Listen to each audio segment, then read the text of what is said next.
வன்னியர் சமூகம், இரண்டாவது வடக்கே பறையர் சமூகம், அதுக்கடுத்து மேற்கே கவுண்டர் சமூகம், தெற்கே வந்து தேவேந்திரகுல வேளாளர் மற்றும் முக்குளத்தோர்.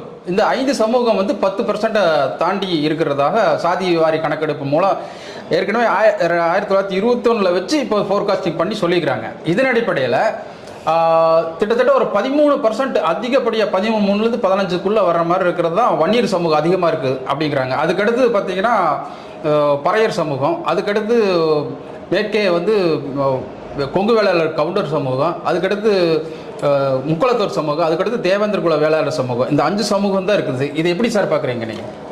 முதலமைச்சர் வந்து இந்த சாதிவாரி கணக்கெடுப்பு தேசிய அளவில் நடத்தப்படணும், மத்திய அரசு தான் செய்யணுன்ற ஒரு கருத்து சொன்னார் இல்லையா?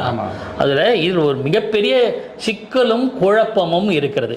முதல் விஷயம், ஜாதிவாரி கணக்கெடுப்பில் எனக்கு உடன்பாடு கிடையாது சார்.